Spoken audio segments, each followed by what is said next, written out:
On today's DNVR Broncos podcast, we are talking about the big opportunity that the Broncos have on Sunday and potentially the big advantage they have as well against the Chargers. Plus, we're breaking down the Chargers and giving our final picks for the game. Will the Broncos beat the Chargers? And what will the AFC West look like after this weekend? It all starts now.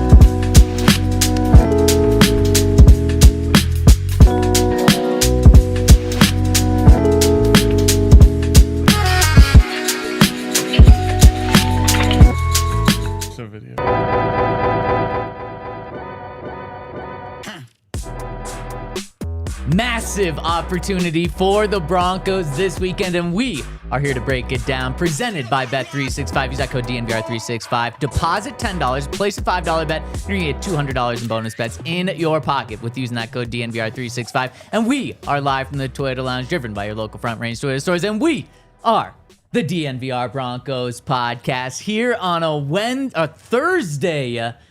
We got football back tonight, boys. We got the Broncos back in just a couple of days, ready to get that bad taste out of their mouth from last week and potentially be atop of the AFC West. How are you guys doing?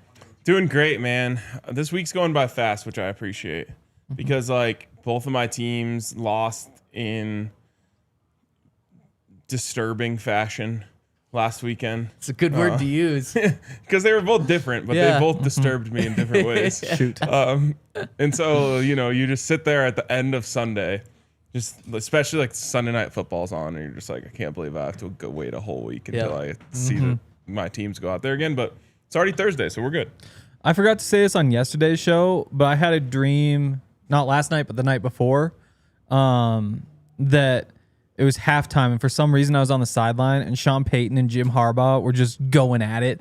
They were screaming at each other. They were cursing. Sean had to be held back, and somebody's talking to him. It was Dave Logan, actually, who probably won't be on the sideline in that situation, but in the dream he was. Who was just You probably aren't on the sideline either. Probably not. Realistically. Odds are I'll still be here in Denver. But Dave was just no, don't take the bait. He's just trying to get you going. But Sean just couldn't stop screaming. I would love nothing more than that, because the most electric the Broncos-Chargers rivalry has ever been is when Jay Cutler and Phillip Rivers were doing that exact same thing. Just jawing at each other, going crazy. And that's the spark that this Broncos-Chargers rivalry needed. If Sean and Jim do that, oh man, that would be electric. Yeah, I negotiated in my latest contract that the camera just has to stay on me for long periods of time, regardless of what I'm doing. So, in case you were wondering why that was. We just want to see the haircut, man. Yeah, we love it. I kind of love it too. Thank you. I wish that would happen. I wish Sean Payton would start a beef with every coach in the AFC West. He should just talk mad shit about them throughout the week and turn this shit up. Well, he had an opportunity to do that with the Raiders yesterday. He had an opportunity to slam Tom Brady, just like Tom Brady is being slammed by pretty much everyone in the NFL world. His business partner, Tom Brady? And that's why he did not slam Tom Brady. No, Tom Brady is paying him probably quite a lot of money. I should actually say Saudi Arabia is paying him quite a lot of money. It seems like through Tom Brady, it seems like Tom Brady's kind of leading this charge. It's an interesting thing. We can talk about it when it comes around, maybe next spring. No. No, okay, yeah. We won't talk about it. I'm not smart enough to talk about stuff like that. Yeah, I agree. Just say Peyton would never. So Sean said it doesn't bother him at all. He's not concerned that Tom Brady is in the production meetings and then also sitting in the owner's booth and the coach's booth during Raiders games. Yeah, I mean, I wish he would have blasted it, though. It's absolute bullshit. Now, it seems like they've pulled back on his access again, thankfully. Yeah. But it was absolutely insane that we were just going to act like, oh, no, and we're just going to quietly let him do whatever he wants again. And I'm sure it won't matter. And then they show him in the booth and they're like, he's listening into the play calls and he meets with Chip Kelly 4 times a week to talk about the game plan. It's yeah, that guy is not allowed to go into other teams' facilities and talk to their players and coaches. Absolutely. Because Tom Brady's a proven cheater. The Raiders cheat more than any organization in the history of the NFL has cheated. They don't get the benefit of the doubt here. No. No, and they shouldn't. So I'm happy the NFL closed the door on him again. Let's not open it again. Let's not let him go back in there. So we can really worry about beating Tom Brady and the Raiders in a couple of weeks. Got to wait for Raiders week for a while. We're on to Chargers week right now. And guys, the opportunity the Broncos have this week, they can completely, in my mind, eliminate what happened this past week against the Colts. They have an opportunity. If they beat the Chargers on Sunday, they're the number 1 team in the AFC West, just like that. Crazy. Crazy. So 1-0 in the division beats 2-1. Yep, it would because of head-to-head. It's weird. Yeah. Not that it would matter at the end of the season ever, but it is weird to think about. I guess it's just winning percentage, right? Yep. It's a massive opportunity.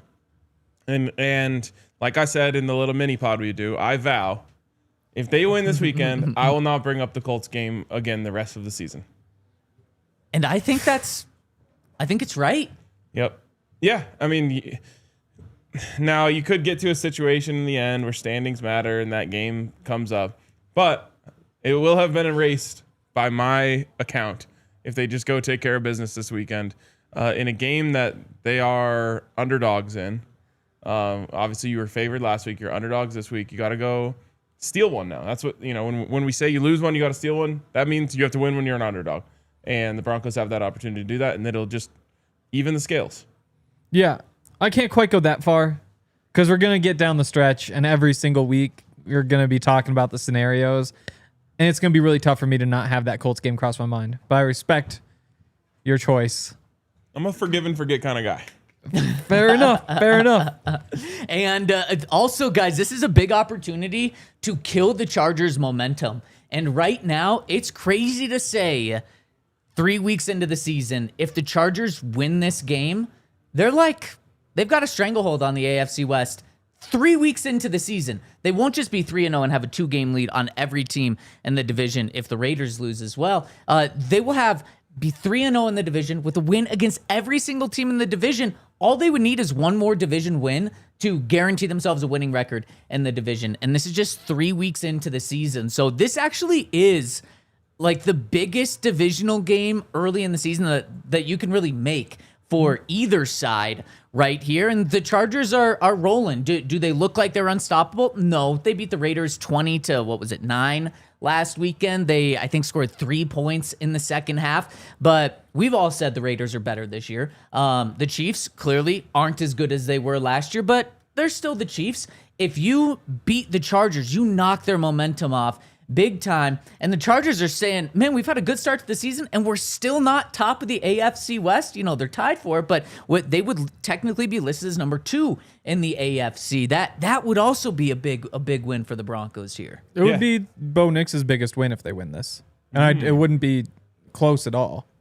Right? I mean, the Bucs game last year was the only other game that you could think of. And this would be way bigger than that. Absolutely. What was the last game that we won before the Chiefs game last year?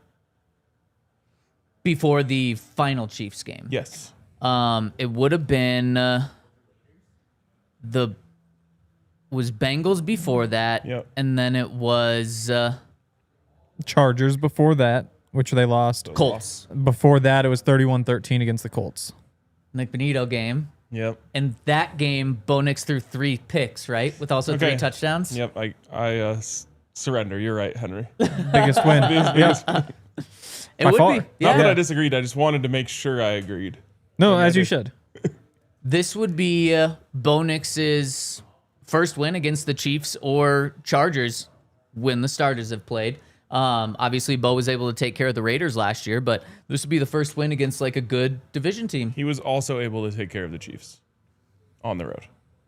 Yes, he was. Just unfortunately, another special teams mishap in that game there. Okay, so that's what's at stake this week. It's crazy to say big game in week 3, but I really think this is. Well, and the flip side of it, obviously, if you lose, then you say 3-0 versus 1-2, and they have the first game. Yeah. The fear of that scenario is just as big as the. And there's a chance it's 3-0, 1-2, 1-2, or 3-0, 1-2, right. 1-2, 0-3. With the 3. 3-0 having 3 division wins. Exactly. Yes, I mean, And that's the stranglehold that they would have on the division. Yeah. it would be fun to watch how the Chargers could blow that. But I'd rather not That go is down true. that path. Yeah. I'd rather not go down that Well, path. let's watch them blow a 2-0 start to the season Yes. with 2 division wins. That would be just as fun for Broncos. And guys, I also think that the Broncos legitimately have an advantage here. I posted this on Twitter, got a lot of support, got a lot of pushback as well. So I want to see if you guys agree that this is an advantage, because I truly believe that this is an advantage for the Broncos. I'll just read you exactly what my tweet said. I said, the Broncos have a significant advantage against the Chargers in Week 3. The Chargers' Week 2 road game didn't wrap up until 10 p.m. on Monday local time. Then, because they were the road team, had to travel back to L.A., not getting back until Tuesday morning. The Broncos were home from their Week 2 game Sunday night. The NFL schedule makers gave the Broncos a significant advantage in this game. Do you agree, or am I stretching it? No, I completely agree. This is the type of stuff that gets completely overlooked by fans, especially in long season sports. Like, there's just times where like some terrible team is on a night of rest against a team that's played like 5 games in 7 days and is traveling on the road, and everyone just wonders like, how the hell did this 3-win team beat my 22-win team? Yeah. And it's just like, it was a scheduled loss. Now, that's a little different than this, where it's like the Chargers still have Wednesday, Thursday, Friday, Saturday to recover. Yeah. But it matters. It matters. I would put more stock in it if we were in like week 13 or 14, when bodies are already starting to break down. It's fair. But it's not a nothing burger. It's also not something that I would say like, all right, I'm gonna take out a second mortgage and put it on the Broncos money line. Wow. I still don't even have a I don't have a first. first Yeah, I know. That's the tough part. But if I did, it would be from American Financing. It certainly would. True. They're great mortgages. The other piece of it is also that the Chargers are at home. And so they don't have to travel Saturday. The real kicker would be if they also had to travel Saturday. Now, the Chargers don't really have much of a home field advantage in terms of the crowd or environment, any of that, which means they have like half a home field advantage, which is just that they don't have to travel. So I think it's a big advantage for the Broncos for sure. So Zach texted us and proposed this headline, the big advantage that the Broncos have. And this is not where I thought you were going to go. Oh, okay. There's another advantage. Yes, the Broncos have home field advantage. Just straight up. There will be more Broncos fans in the stands than there will be Chargers fans. And that, to me, is the actual advantage here. Now, that's usually true of whoever the Chargers play, but it's especially true of the Broncos. Cortland Sutton talked about it yesterday. He actually said it's hilarious. Yes. He did. Referencing That's the what all fact the people thought Yes, who watched the yes. show. You could hear them Yeah, laughing. Yeah, exactly. yeah. I love Yaya's weekly, like, oh, time to play Got the sound. one, Yeah. yeah. Yeah, about once a week. And Court went in on the home field advantage that the Broncos have. Ryan, you mentioned he said it's hilarious. He also said he realized midway through his answer, like, wow, I'm kind of really putting down the Chargers right now. So he said, I don't mean to start anything. And then just continued with how funny it is. And then he said, it's so cool when opposing fans don't start like a let's go Chargers chant until the Broncos let's go Broncos chant is so loud in the stadium that they just feel like they have to combat that because that's happening in their home stadium. And that's what happens every time the Broncos play in Los Angeles, anytime they play in a soccer stadium in the outside Los Angeles area, or when they played in San Diego. Yeah. Also, Nick, I don't hate LA. I just hate all of their teams. I think very and I easy would to never hate. live there. But That's where visiting I for think a I couple might hate it. days, nice place. What do you do when you visit there? Just enjoy nice weather, walk around, eat some good food. Pretty much Yeah. what you do anytime you travel anywhere. Yeah, but then with all the traffic and all that stuff and the prices, and Yeah, give me San Diego all day. sure. Oh, 100%. Yeah, San Diego much better than. Yeah, I mean, give me Cabo. Like, if we can just choose anything. Well, yeah, but I'm saying like just in California alone, I think LA's a tough one.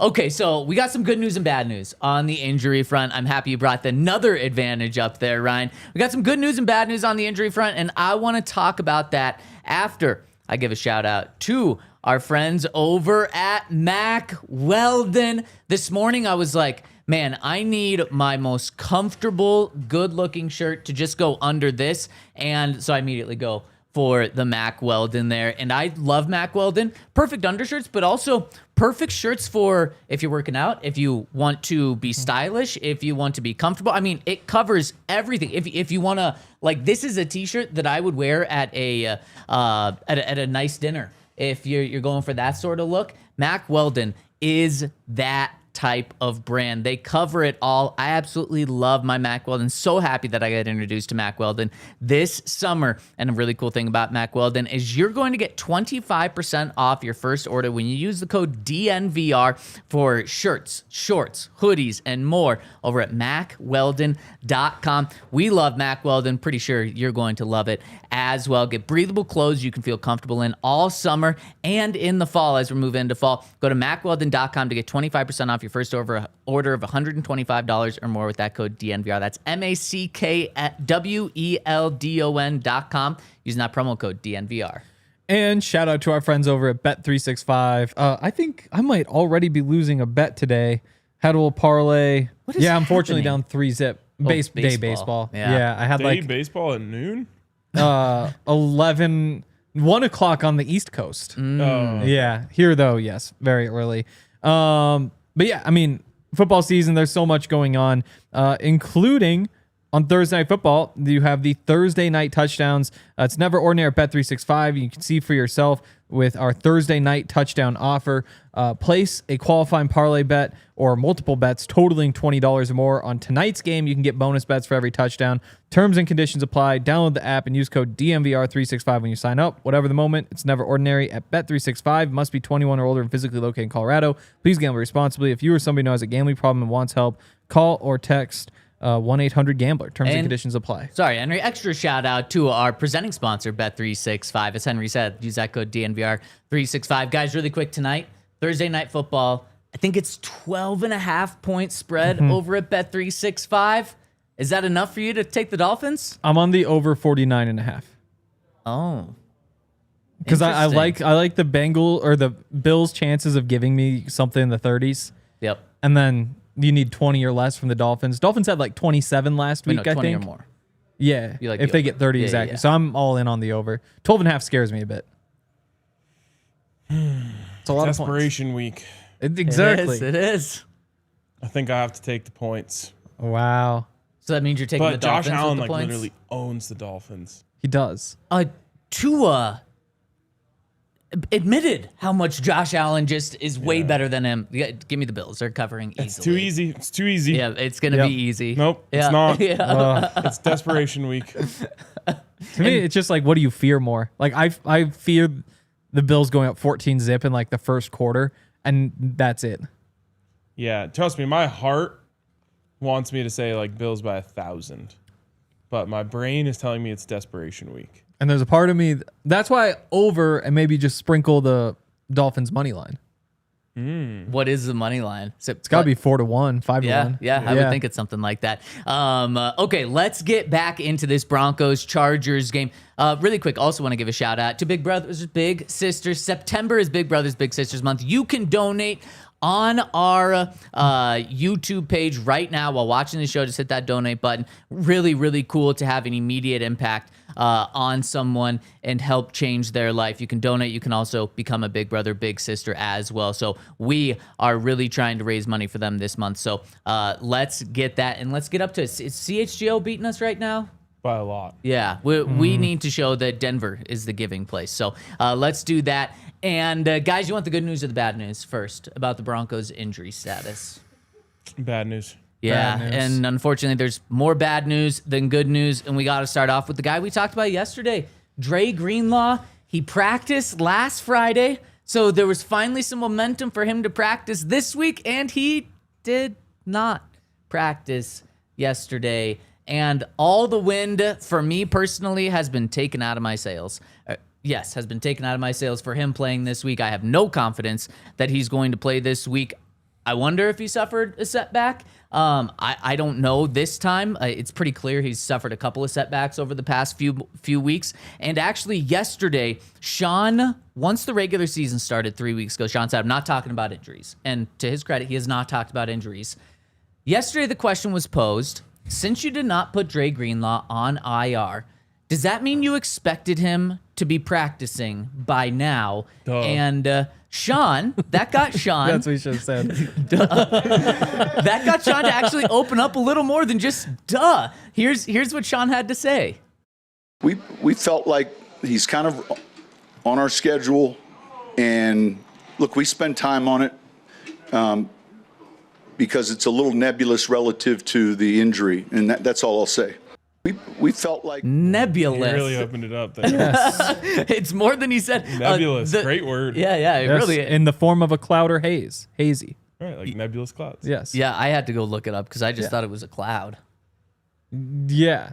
Well, because Cloudy. isn't that a certain kind of that actually cloud? makes sense. It's been cloudy. What he meant to say is, yeah, we definitely were planning on him being practicing by now, but he keeps having more setbacks than we expected.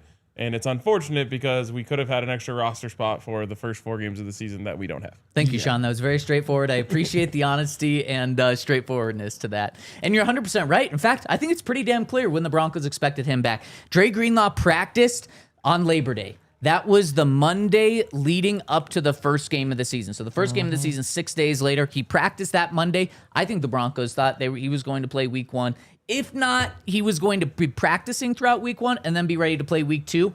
After that practice, something must have happened during that practice, the Tuesday after that practice, because then he did not practice until last Friday, and then he did not practice yesterday. So very concerned. And guys, for me, he's the difference in this game. Not to spoil my pick, but I'm going to spoil it. If he plays, the Broncos win. If he does not play, the Broncos do not win. I thought yesterday's show he was going to play this week. I thought the Broncos are going to win. Right now, I don't think he's going to play. So I don't think the Broncos are going to win. We heard Baldy yesterday. He's violent. He brings a different mentality to the defense. He's fast. And when you have a fast inside linebacker, that makes your defense fast. Well, we saw the defense last week not be very fast. And I think you're going to need that against this Chargers team. So I really hope that I'm wrong and he's out there today and then a full participant tomorrow. But Henry, are you on the same page with me in terms of just him playing this week? Oh, yeah. Dre Greenlaw does not exist until further notice. That's where I'm at. No. It's like when he plays in a game, he exists. Until then, there's just the Dre Greenlaw part of my brain is dead. He doesn't factor into any of my thoughts. Your linebackers are Justin and Alex, and we'll get to that. But Yeah. Justin still does exist. It's just until you actually see Dre Greenlaw out there, I can't. I'm not even thinking about it anymore. And I think that's the way the Broncos kind of have to approach this. In fact, if I'm the Broncos, you might just put him on IR and have him be fully healthy midway through the season instead of just this back and forth and setback. Okay, he's fine, then setback again. But Henry, you mentioned it. Until further notice, the Broncos linebackers are Alex Singleton and Justin Sternot. Actually, wait, no. Justin did not practice yesterday with a foot injury, and this is now a position that's just being absolutely depleted. Now, after talking to some people, I think Justin will be okay to play this weekend. But again, he has to practice really for that to happen, concerning that he wasn't just limited yesterday. He was just a full-on DNP. Yeah. Let's see what Kearney Reed and Lavelle Bailey have to give us. Like Might both not of have a them playing choice. at the same time? Yeah, just mix them in. Mix them in? Yeah, as Henry said, you may not have a choice. I would fully expect Lavelle Bailey to be up this week. And I think that if it's between one of those two, it'd probably be Lavelle. Going back to your point about if Dre plays, they win. If he doesn't, they lose. I would say Dre Greenlaw for Khalil Mack is a 1-for-1 trade. I think the Broncos win that pretty easily. Yeah. Yeah. Just trying to get you got a few days here to get positive again. Yeah. I know. I like that. I just think about how the Colts didn't have Latu. Yeah. Last He's week not and- Khalil Mack, though, to me. Yeah, no, you're right. He's not. He also doesn't call the Broncos special teams plays. Yeah, That's true. That is true. That's true. Actually, if he did, they probably would have won. Yeah, you just Maybe. would have said 'Cause he would've been normal, like, I don't know, normal just- block. Field goal block. Yeah, probably. Don't do anything Probably. crazy here. Okay, so that's where we are at inside linebacker. Evan Ingram, more bad news. Not only did he not practice yesterday, guys, he has a new injury. He was dealing with the calf last week during practice. Yesterday, he didn't practice with a back injury. And let me try to spin this. I'm gonna try to bring some good news here. Yeah, because this is really, really tough. Backs are. Yeah. He's been like just a non-factor in the Broncos offense. Guys, I thought he was gonna like lead the team in receiving. I look ridiculously silly for thinking that with his inactive use. Fantasy analyst. Yeah, over this past 2 weeks, he got targeted twice last week. One catch for I think 6 yards. Here's my spin. He's been injured the first 2 weeks, so that's why he's been such a non-factor. Get him healthy. A back scares the hell out of me for anyone, but especially him. I guess you maybe consider putting him on IR too to just have him be healthy for the second half of the season, and he will have a big difference as opposed to just like a non-factor like he's been the past 2 weeks. Yeah. I don't know. When the Broncos signed these free agents, I think you could have just predicted that some of them were going to miss time due to injury. Yep. The fact that let me just touch wood before I even say this. The fact that you've gotten Talanoa and JK contributing a lot over the first 2 weeks, weirdly enough, is positive. Evan Ingram has been out there. He's made a couple plays. And then obviously Dre Greenlaw's been a complete non-factor. I think had I told you that when all of these signings happened and you were like having to be completely honest with yourself, 3 of the 4 contributing over the first 2 weeks with 2 being heavily involved, I think you would have taken it. Yeah, we're pushing it now though. Because Talanoa Hufanga showed up on the injury report yesterday. He did practice though, so I'm not as concerned. He has a chest injury, was limited, but I do think he's going to be okay. I also think that he's just going to be a guy who's just on the injury report. Like when you use your body the way that he does, you're just going to have things happen. Yes. Now, hopefully, they continue to be small things like this. 100%. So we have, I don't see the comment anymore in the Twitter chat, but someone said, I'm looking for the good news here. There is good news. Ryan, last week, I gave Henry one wish. He could wish for anything that would help the Broncos win against the Colts. Okay. Anything. It wasn't an injury. It could be anything. I think I said Bo Nix like plays great or something. He chose to have Nate Adkins back. Yeah. That was his one wish. His wish was not granted last week. Henry, That's why they lost. your wish is granted this week. Yes. Nate Adkins was back on the field. How big of a deal is this? I mean, he's such an important part of their run game. Like all the wide zone, where are you running? You're running toward the tight end, like usually like at the tight end's hip. And the fact that you now have a guy who is incredible in that situation, son of an SEC offensive line coach who came to the NFL and immediately looked like that would be his background. The run game is going to be awesome this week. They're going to run all over the Chargers. Good. Yeah, it's that simple. J.K. Dobbins revenge game. If that happens, they're going to win. Yeah. I love it. I love your love for Nate Adkins. Someone's got to do it. And this is football, This is what football is about, is the guy who goes and knocks a defensive end backwards on his ass. Yes. This is football. No, I'm pro Nate Adkins as well. I wish he had a better number.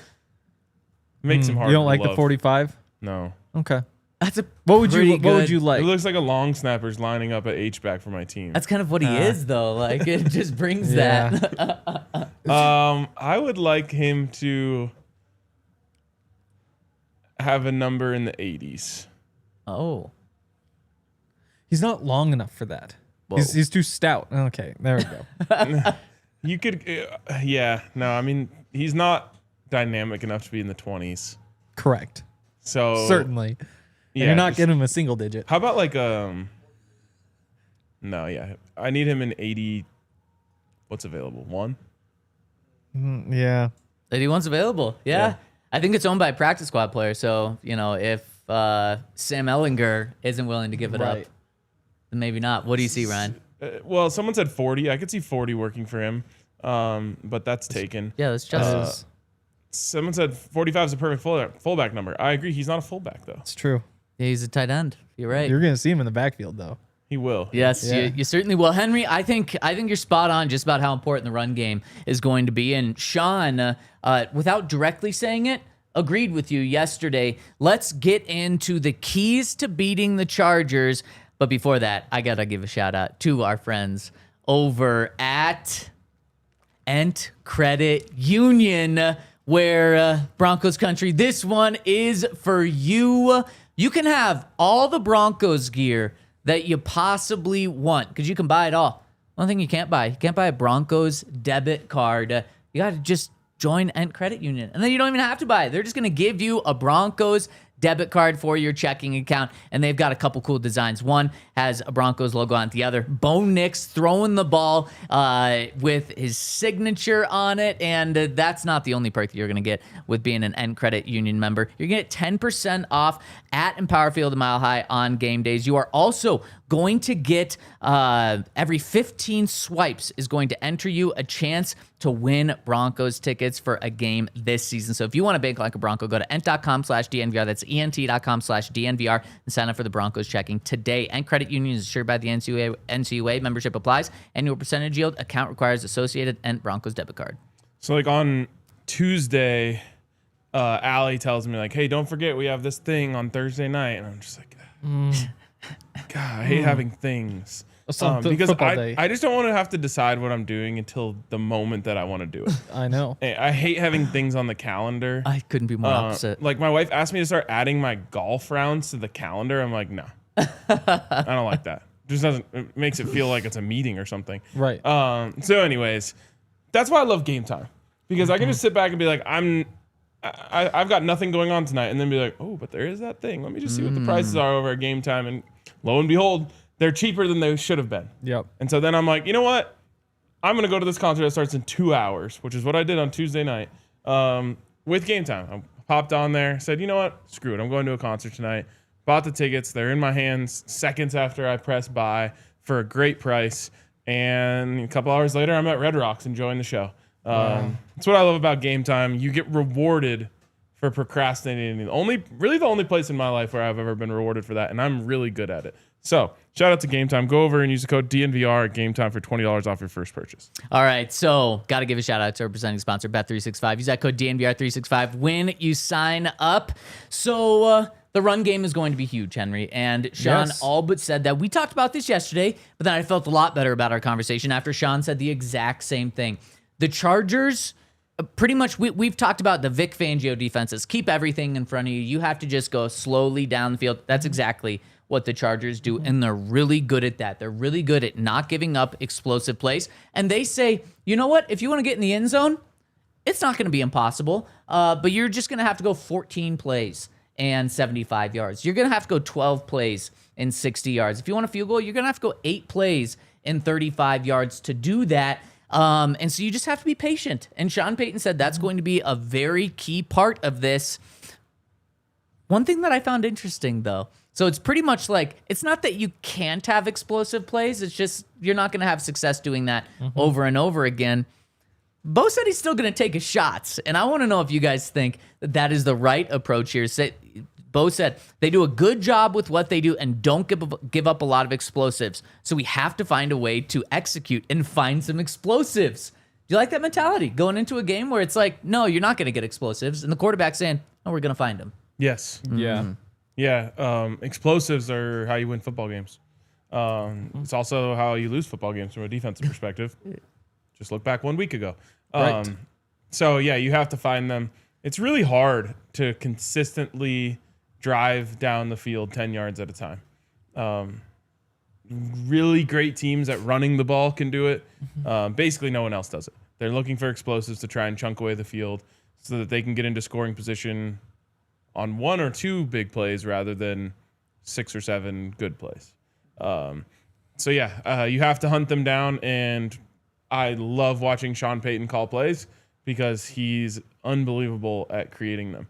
And, yeah, keep it up. Yeah, especially for the Broncos where they are right now. I mean, Bo Nix is 6 of 16 on throws. They're 10 or more yards downfield this year. It's not good enough. Like, that to me is maybe the one stat that I look at for this entire team and say that needs to change for the Broncos to be a really good team this year. Like, you need to find a way to be productive in the passing game that's at the sticks or beyond. Like, that just needs to come around. And you're not going to fix that by not trying to do it. And I get this might be a tough year for it or a tough week for it, but you just got to keep trying things until you find something that works down there. What was Bo last week? Do you know? Believe he was 3 of 7 last week. Okay. That's a little better. It is better than week 1, but no, now is not the time to do that. No, you run the damn ball, you run the damn ball, you run the damn ball. Yes. You do what Bo did last week, a lot of short passes, and you hope that Troy Franklin right now averages 6.5 yards after the catch. That's the 10th best in the NFL, only 0.1 yards behind Jamar Chase, and we all know how good Jamar Chase is. Let him eat. Give the ball to Cortland Sutton short. Next week, the week after, against the Bengals, that's when you can open up the deep ball. Let's not force anything here. Like, if one's open, sure, you take it, but let's not try to find explosives. Take them only if they're there. Otherwise, let's win this game by J.K. Dobbins getting 21 carries for 98 yards. I think he had 20 or 92 yards against the Broncos last year. That was the second most that they gave up to a rusher. Let's do that against the Chargers with J.K. You had me at run the damn ball, run the damn ball, run the damn ball. And then find explosives off of that. That's what I would say. They go hand in hand. Yes, exactly. So bring those safeties down into the box and then throw it over their heads is what I would like to see. And I trust Bo. I trust Bo to create those and make those plays. And it hasn't been perfect so far, for sure. But, like that throw to Troy Franklin on the sidelines is like enough to... It's like when you play golf and you didn't play great, but you had one really great shot that you keep thinking of, and you're like, I want to go back and play again. That's how I feel about Bo right now. It's like I just saw like that play is a play of an elite quarterback. I want to see more of those. I want to go golfing again this weekend. Yes. We've got Yahir has something. I have no idea what he's got. Big smile on his face. He's literally giggling behind the camera. Yahir, show us what you got. What? Oh, wow. This me with Nate Atkins and Henry kissing. That is... They're not kissing. No, they're not. They're next They're to just each other. forehead Are to they forehead. not So wait. kissing? No. Even in the original picture, they're not They're kissing. forehead Is that- to forehead. is Because this that is the Taylor Taylor Swift, Swift and- Travis Kelce engagement photo. Wow. And, Yahir put Henry on Taylor. Well, Nate Atkins if one on of us is Travis. on the tight end, then I guess that does make more sense. Yeah, that would make sense. Yep. Wow, Yahir is so proud of this. Good He job, is. Yahir. I'm glad Yahir had Very some proud. Yeah. Really on I'm your sure stuff it with the did. laugh track and the Photoshop. Yeah. Yeah, that's very Big fair. show for Yahir. So let's flip it to the other side of the ball because, guys, the more I think about this and how to stop this Chargers offense and how to beat the Chargers, I think it comes down to a big Broncos strength, which is really good. I think it's these edge rushers getting pressure on Justin Herbert. When Justin Not Herbert just pressure. plays, Yeah. Big I'm time. just saying, like, pressure is great.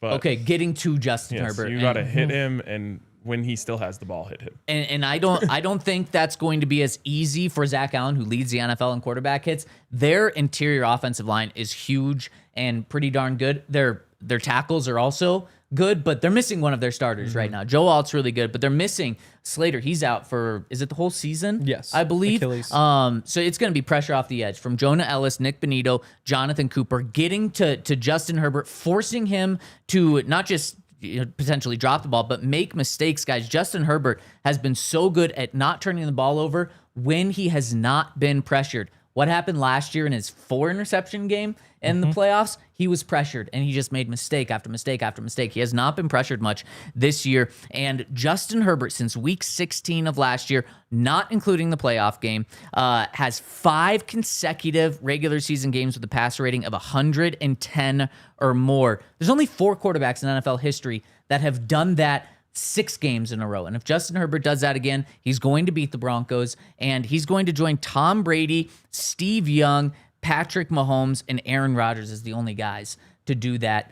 Getting to him is what makes him rattled. Big moments, pressure, he crumbles under those. He does not want a playoff game. So get to him, and the Broncos will be okay. Love it. Love the plan. Got to get there. I think it's a big Jonathan Cooper week, and potentially a big Jonah Ellis week. Love that. Jonah's been amazing the first 2 weeks. Yeah, the thing with last week was that they were getting a lot of pressure. Yep. It's just that Daniel Jones didn't care. He would just throw the ball and throw an accurate pass anyway. And I think that's why right now people are hungry for the finishing, just because we saw pressure's great, but also you still do leave the ball in the quarterback's hands. So yeah, if they can finish, that's great. If Herbert just crumbles under the pressure, that's also great. He will.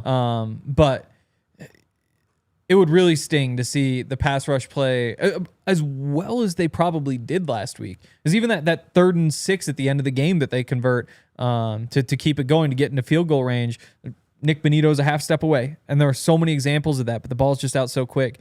I agree. Pass rush has to be there and hopefully finish, or maybe Herbert just crumbles. And man, if you can, another reason why having Dre this week would be so huge, because Justin Herbert's going to run. He's ran 8 times per game in the first 2 weeks. He's their 2nd leading rusher. He actually has almost as many rushing yards as their leading rusher. He has only 2 carries behind their leading rusher in terms of carries, which is just crazy. You got to hit Justin Herbert. Make him so on that 1st, 2nd, 3rd run that he has of the game, he says, actually, I want to hang in the pocket. I don't want to run again, because then if he's hanging in the pocket, well, then that just makes it easier for Nick Benito to come around the edge. You put a big hit on him and make him not want to run, and that's what Greenlaw would do. That's also something Hufanga can do, though. Pat Surtain can do that as well. Zach Allen can lay that as well. Hit him early and just get him thinking. Yeah, the thing about Justin Herbert, though, is like he's an actual football player. True. Like, he's not just a quarterback. Like, he can handle a hit. It's not like you're going to, hurt him, like, by just hitting him. He's one of those guys who's just so big. Yeah, exactly. That, like, you just get away with things. It's like Josh Allen. Exactly, where it's like, oh, look, he's going to get lit up. And it's like, oh, it doesn't matter because he's just... Guy puts a helmet into him and he just doesn't care. I do like the idea of sending a message. Right. I think, was it Chris Harris who said that with Benny? Yep. How he was talking about Mahomes. So like someone's just got to like take some liberties here and show them they're going to be in for a long day. I'm in on that, but it's not like you're playing like Kyler Murray, where it's like if you smack him early in the game, you might rattle him. Like nah, Justin Herbert can handle some hits. So now I've seen him do it. It's true. So now let me ask you guys about Vance Joseph's plan. Last week, Vance Joseph blitzed on 71% of the defensive snaps. That's the highest rate in the NFL since the start of last season for any team. Should he do that again this week? Should he be very blitz heavy? Should he completely back off? Should he be somewhere in the middle? Where do you want to see Vance be with getting after Herbert in terms of calling blitzes? So the Chargers use their tight end less than any team in the NFL so far. So you wind up with 5 guys on the line of scrimmage, more than you typically see. And I think that changes the numbers a little bit. Right tackle is Trey Pipkins, so you want to pick on him. The best way to pick on him, though, might be you send 5 just to guarantee that one-on-one or limit help. I lean towards you do it, even if it's just because that's who you are as a defense. Like, you blitz more than almost anybody last year. And so the baseline, the default should be you blitz a lot unless there's a reason not to. And I can't think of a good reason not to. So I'd say, yeah, keep the blitzes going and they'll go better this week. I would say the good reason not to, if you're looking for one, is Herbert's ability to run, which he's put on display. I mean, the game-winning play against the Chiefs, they send a blitz. He just breaks the pocket, runs everyone on the defense's back. That's the downside of blitzing and playing man as much as the Broncos do, is if you get a quarterback who can take off and run, which shockingly I don't think Daniel Jones even did once, even though he has that ability. Good athlete. You just expose yourself. So I would I just want to see a couple zone calls mixed in, especially on big downs. I don't even care if you blitz out of zone. But I want to just see the Broncos force Justin Herbert to read the field a little bit more in those pressure situations. Yeah, and I think a reason why you wouldn't blitz a lot, Henry, is if you don't trust your secondary and your coverage guys. I do. Even after last week, I still trust Riley Moss. Of course, I trust Pat Surtain. He had maybe the worst game of his career. And as he said, Daniel Jones just made great plays. I was on him like white on rice. That's what he said yesterday. I trust the secondary. And so that's why you wouldn't, is if you don't trust the secondary. I think Vance Joseph still has all the confidence in the secondary. Yeah. So like Sean said, the fire zone blitzes were the ones that really screwed him up. That's where you'd send an extra guy off the right side and then drop a rusher off the left side to like backfill, and then you rotate behind it. You saw it on the touchdown Jahdae Barron gave up, where he just didn't go out to the flat to cover Jonathan Taylor. as long as you're confident you clean that up, then I guess it makes a lot of sense to go that way. If you, for some reason, you think that you're still, whoever back there is not grasping what you're trying to do, then you could simplify. But yeah, I agree. There's no reason not to trust the secondary, I don't think. Speaking of trusting companies, want to give a shout out to our friends over at Ryan. It's your delicious friends. Oh, our friends over at Yes. Omaha Steaks. I got the package from them that they sent to us on Friday, and I've since made this steak sandwich 2 times. So I made it on Monday, and I made it last night. Oh, come on now. You took that? Yeah, I took that. You made that? I made that. So you go on the Blackstone, you take their little top sirloin, get a nice sear on each side, then you take it to some cooler temperature on the side of the grill, finish it, thinly slice it, bring it back to the grill, put the cheese over it, extra sharp white cheddar. Then you bring it back out, a little horseradish sauce and pickled onions. Wow. Boom. Probably the best thing I've ever cooked. This is insane. I'm planning on my Omaha steak night being this Saturday before the Broncos game. And I might just have to audible. I might have to do an Omaha and audible to the sandwich with that. Yeah, so visit omahasteaks.com for 50% off site-wide during their Red Hot sale event. And for an extra $35 off, use promo code Broncos at checkout. That's 50% off omahasteaks.com for an extra $35 with promo code Broncos at checkout. See site for details. And Henry, can you do me a favor really quick and look up exactly what the line is for Broncos Chargers over at Bet365. Bet365, the presenting sponsor of this show. Make sure to scan the QR code to download the Bet365 app to get in on tonight's action. CU plays late on Saturday. They're playing Wyoming, 13.5-point favorites, and Boulder. CSU plays, I think, at 7:30, and we have Air Force playing at 5. So if you want to get in on any of the college football action, Bet365 is also going to have it. And then, of course, all your Sunday action, too. Absolutely. 3-point dogs. 3, so it's moved, because I think yesterday it was 2.5. Now it's at 3. Keep waiting then. Yeah, Odds exactly. are gonna get better. Broncos plus 3. And what's the over-under? 46. So Vegas is saying, Bet365 saying it's going to be 25 to 22-ish, right around Correct. there. Only 3 games with a higher line. Wow, okay. Yep. So they're saying the Oregon boys are going to be tossing the rock this week.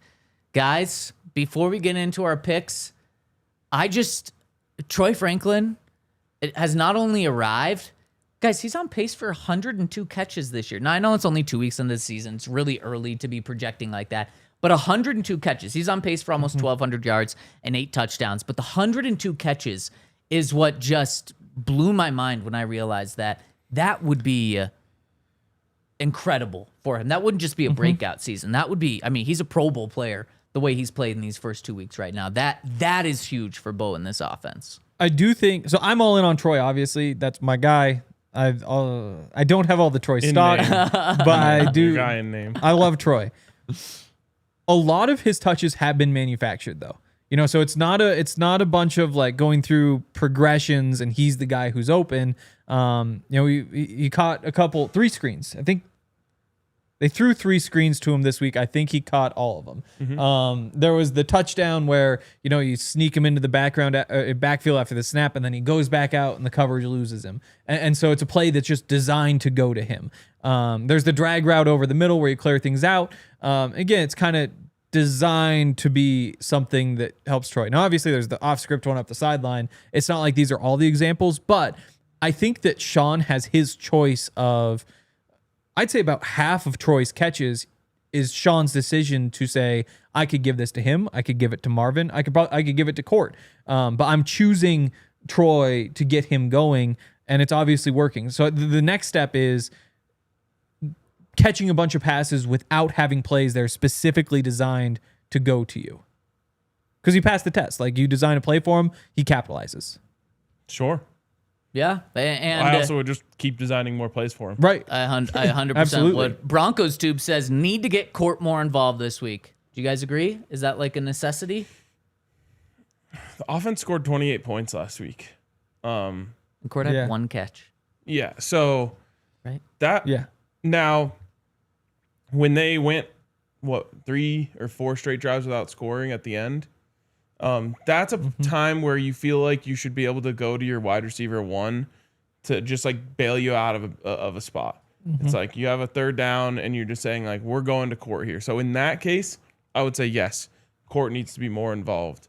But I think that this is a offense that's going to rotate around. There's going to be a game where Marvin Mims has like 100 yards receiving or 85 yards receiving because they just really like the matchup. There's going to be a game where Court goes for 120 and 2 touchdowns because they just really like the matchup. So the offense is not designed to just like spam wide receiver 1. Although Sean Payton has had offenses that were designed to do that. Yeah. Where I want to see Court get more involved is like, okay, we have 3rd and 8 here. Like, let's throw a back shoulder ball to Court because we just know that we can get that. And they tried that on like that little slot fade thing. It just wasn't bad throw. Wasn't executed. Yeah. I think that Bo thought he was going to get on top of the DB. He didn't. That's where back shoulder would have been perfect. But I think he needs to be more involved. I think is fair. But depending on the week, he doesn't necessarily need to be the focus of the offense. Yep. And that's exactly what happened last week. And Bo did not force it to him. I think he only had 2 targets last week as well. All right, guys. Really quick. Had the Broncos just executed on their 2 field goal opportunities in the 4th quarter, we're now talking about 34 points. Right. Yeah. Yes. Or, I mean, and a win. One of those field goal opportunities could have just been a touchdown also if you don't wind up with a 1st and 25 after the face mask. Yeah. In which case you're talking about 37 points. Right. That's how football sometimes goes, though. It's a lot of what ifs. For sure. But I just mean like the offense was moving the rock. Right. Yep. 100%. Is the offense going to move the rock this week?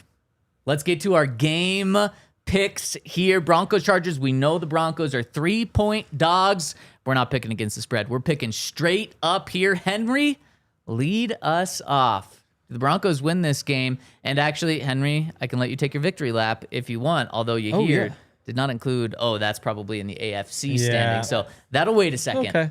Tell us if the Broncos are going to win this game. Yeah, I'll go 30-27 Broncos. Ooh, give me fun Broncos win. Hopefully. Yeah. Yeah, I feel good about that. I like that a lot. Really close to last year's score. Wasn't it 34-27? Obviously, Chargers. There was one of them. Yeah. A high scoring game. Go ahead. I'll save the vibes. Yeah, I mean, I don't think Dre's playing, and I think he is the key for this game. So, Henry, I really like your score there. I'll go 27-24. It's a push in the spread. Unfortunately, Chargers win this game. If Dre plays, we'll go 27-20, but I'm picking as if he's not going to play. So 27-24 Chargers. I'm sorry. I really hope I'm wrong. I think both of you have the Chargers scoring far too many points. Oh. Good. I will go 20-17 Broncos. Okay. So the under, Broncos cover, Broncos win. What's the money line, Henry? +3 is probably like 165 165 would be my guess. Man, that'd be a good little bet there. Oh, yeah. 125. 125. That's very low for a 3-point spread. Money line? Yeah. Yeah, it just means that more people are picking the Broncos to win than they are to cover. Guys, I hope you're right. I really, really, really hope you're right, because the vibes would be completely changed here in Broncos country if this happens, as they should be. Number 1 seed in the AFC West if this happens. Plus, you give us the opportunity to play the Bengals with Jake Browning the following week. And then, yes, you do have the Eagles on the road, but then you have the Jets in London. Come on, it's a win. And then the Giants at home. Maybe Russ is playing. Maybe it's Jackson Dart. Maybe it's Jameis Winston. Who knows? It's going to be Russ. Should win that game? Yeah, probably. Especially with what happens in one of the games this coming Sunday. And then you have the Cowboys. Maybe a more difficult game. But I mean, there's 3 like very winnable games among the next 4 after this game. So even if you don't win this one, you're still okay. But man, this one, you'd be feeling great. Yeah, I mean, this really changed the arc of the way people think about the Broncos. Does that matter? Not really. But you come out of this with a win, people are right back to saying Broncos are contenders in the AFC West or favorites in the AFC West. if not just contenders. They're going to talk about them as like a sneaky Super Bowl team like they did in the offseason. And then you get one on Monday night again. That would bring you to 3-1. And now you're going into an Eagles game where like the whole national perspective is on the line. So if you lose this one, you're kind of clawing back. If you win this one, you're in the driver's seat. And that's why I forget it. I forget and forgive, just like you, Ryan, on the Colts game, if they're able to win this one here. Let us know in the Twitter chat what your score prediction is. A lot of predictions coming in, some on the Chargers, but mostly on the Broncos. Drop your score in the Twitter chat or in the chat below. I want to make sure to read those after the show as well. All right, Henry, I can't really read those standings. If you can say them. If not, we can just move on. They're so far away. I know what they said. I'm 4-2. Yep. I've got to be 4-2. RK would be 3-3. Yep. And then Zach is fittingly on the bottom at 2-4. Yeah, I think you just might not be able to see it, but maybe it's something like that. I remember all the picks. So then, Henry, you're going Broncos. Yep, I'm Ryan's going Broncos. I'm going Chargers. Now, the first non-Broncos game. Yep. We've got is this an 11 a.m. game? I think it is. So you can watch AFC West football all day long. 11 a.m. You got the Raiders going into Washington to play the Commanders. Henry, do you want to go first, or you can go last if you want? I think first place has to go first. Yeah. First place has to go first. Because otherwise, at the end, we can chase. Yeah. The tee box is yours. And it will remain that way. I think so no Jaden Daniels is what it seems like. They said that he was getting mental reps, but he did miss practice again today with the sprained knee. Did he play last week? Yes. It just didn't feel like it because that offense was trash even with him. Which is why with Jaden Daniels playing, I was all ready to say the Raiders go in there and beat them. With Marcus Mariota, another one of the guys who I just love. It's so hard. This So is backwards. crazy. It just skews my mind. Marcus Mariota revenge game on the Raiders. I know. How could you not pick that? And they're getting the new stadium vibes. I gotta go Raiders though. I'm gonna take the Raiders. I'm not gonna let Marcus Mariota sucker me in again. It's been a decade. Very smart. It's been a to not let decade. Marcus Mariota suck you again. Ryan? Wow. Sucker, not suck. Okay, yeah. Yeah. If you have to clarify, it's too late. Yeah. I'm just gonna hope that Jaden Daniels plays, and I'm gonna pick the Commanders. Man, I'm just seeing Henry's success, and I'm like, do I follow him, especially when it's split I know between my you stuff. guys? No, Jaden Daniels will play. The Commanders will Was win it a this game. concussion? Knee sprain. Oh yeah, they play. And the Raiders' 1-0 start is gonna be all but in the rearview mirror. They're gonna be 1-2, just floundering. Even if especially if Marcus Mariota beats them. They looked terrible on Monday night. Yes, they did. Do you They remember did. what the Commanders looked like on Thursday night? Thursday night. Who'd they play? Packers. Oh, you're Packers. And they right. just couldn't score. Packers are legit, though. I agree. Unfortunately, I hate Packers to are say going it. to the Super Bowl. Packers or Bucks. No, Packers will fail in the playoffs, but they'll be really good. So in the Bucks are regular going to Super season. Bowl. The No. Baker Bowl. Oh. Eagles. No, it's not the Eagles. Do you guys see who PFF had as the worst 2-rated quarterbacks in the NFL through 2 weeks? I know Bo Nix is one Yeah. of them. Bo Nix is the worst. Second worst is Baker. And that just That makes me surprises feel me. way better about them being so wrong. Well, they're kind of the same guy. In a lot and of neither ways. of them are the two worst quarterbacks in Oh, the NFL. absolutely. But it's like if that's not your type, and apparently that's not PFS type, I guess it kind of adds up that they'd both be down there. That's fair. That's fair. Henry, Sunday Night Football. The 0-2 Chiefs play the 0-2 Giants. Russell Wilson going up against Patrick Mahomes. Does Russ pull this one off for the Broncos? To me, I mean, primetime football just comes down to the quarterback, and that's why you've got to go with the Giants. Like Russell Wilson just played the best football game of his life. Like you go back to high school, love he it. has never thrown for 450 yards and 3 times. He just played the best game of his life. Malik Neighbors is the best player on the field for either team. Bro, did you watch it though? It's like every single play. It doesn't matter if he's just like on the sideline 10 yards downfield, he's jumping over guys and catching it. What'd he have? He's my guy, bro. 167? He's on my Dynasty League fantasy team. No, he's my guy too. But the other side has Patrick Mahomes. Yeah, Patrick Mahomes. Okay, congrats on having him. Yeah, no, this is Giants to me. At Wow. home, Sunday Night Football. This is I don't have any hesitation even. Henry, if you are well, I wish you would have picked the Commanders. Otherwise, I'd be pulling so hard for your 3 picks to go 3-0 because it would mean incredible things in Broncos country. Ryan, I want your pick, but we're going to get your pick in overtime. Go to thednvr.com to watch the rest of the show in overtime. All right, Ryan, sounded like you were going with the Chiefs, or do you just want to root for Russ? Unfortunately, this is a get-right game for the Chiefs. They're going to win by a lot of points. A lot. I'm not willing to go that far, but give me, the Chiefs as well. What's the spread? The spread, that's a great question. My guess is 3. 3.5. It is 6. Oh, these clowns. Wow. So you're so plus 200? 235. Plus 235. I'm going to make so much money. Henry, I wonder what can't wait. I wonder what your parlay would be of Giants, Raiders, and Broncos over at Bet365. I'll let you add that up really I had to quick log in and let us know here.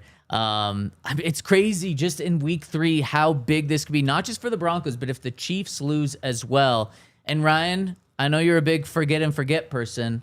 Forgive and forget. Forgive and forget person. Yeah, you're not a forget person. Forgive, then forget. Forgive, then forget person. Do you want to say something about Russ? You said on the mini. Oh, yes. I'll say it again. If Russell Wilson, so remember, if the Broncos beat the Chargers this week, all is forgiven. I will not mention the Colts game the rest of the season. I'll be like, what are you guys even talking about? Season started on whatever day it's going to be on Sunday. If Russell Wilson beats the Chiefs this week or the Chargers next week, because they play the Chargers next week, I will forgive the entire Russell Wilson era of Denver. I'll forgive the let's ride shit, all of the corny tweets, the YouTube videos, the embarrassing losses, the ruined Christmases, whatever Nathaniel Hackett was doing, I'll forgive that as well. It'll all be forgiven. The entire era is forgiven. Wow. I feel like you need to ask for both. Nope. Yeah, the parlay. Just one is the part that blows my mind. This is, forgive and forget. Well, I guess you're very quick to forgive. But then if he beats the Broncos later in the season, do you forget this forgiveness? That's one week at a time. That's not going to happen, by the way. Yeah. Well, you're kind of 2 weeks at a time. Yeah, you're right. One or two weeks at a time. 1 or 2 weeks at a time. I like that. Too early in the season for me to go there, but I like that a lot. That would help the Broncos a lot this week. Giants, Raiders, Broncos all win. $10 for $197. All right. I'll forgive the fact Pretty that good. every time I talk to anyone from CHGO, they bring up the fact that I smoked a cigar in their studio when we traded for Russ. On Tuesday at noon or something like that. Tuesday 2 p.m. 1 p.m. Chicago time. I have zero regrets about that. Like they're like, oh, like that's embarrassing. I'm like, no, that was fun That and was good awesome. content. Yes. Oh man, I hope we're talking about Ryan forgiving and forgetting a lot after this weekend with the Broncos win, with the Chiefs loss, and we got a couple of super chats ahead. Jeremy Gates says, just donated to Big Brothers Big Sisters. Well worth it. Thank you, Jeremy. That is very cool. Make sure you follow in Jeremy's footsteps right there. And Dusty, who's a member of the Supporters Club, says, heading to Denver to watch us beat Russell Wilson. Will there be a tailgate?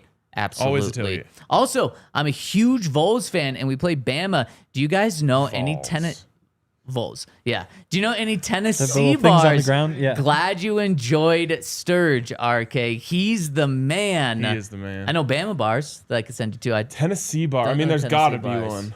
Yeah. I feel like I've been like randomly meandering around Denver and seeing like girls walking into some bar all wearing bright orange. I thought you were going to say Peyton Manning. No, Walking haven't seen into a him. bar. No? He's probably at like Cherry Hills in the cigar room watching the Vols game. That's very true. There's an Instagram page for the Denver Vols. I would go over there and see where they typically are. Oh, Jackson's. That makes sense. Yeah. Google. Google's your friend. I'm sure we'll have the game on as well, as long as it's not during a CU game as well. So not good luck to your Vols. Vols, yeah. Vols. As in Vols volunteer. are a rodent, which Yeah. kind of is a good roast for you. Yeah, exactly. It is. So good luck to your That's Vols. true. And that, actually, no good luck. That's going to do it for us today. Awesome time on the show. Speaking of shows, going to be live pretty much all day Sunday. So make sure to Yes. join us right around 1:25, right? 205 start or 225? Not sure. Yep. How boom. can we really 125. know? 125 over on YouTube to rock with us for a pregame, to rock with us during watch along, and to rock with us during post game 205. It is 205. for a Broncos victory there. It's going to be awesome. Make sure to tune in. Thank you so much for tuning in today. Hit us with a thumbs up on the way out. Shout out to RK. Shout out to Henry. Shout out to Benny. Shout out to Dave Logan for joining our family this week as well. And shout out to you here. That's going to do it. We'll see you on Sunday.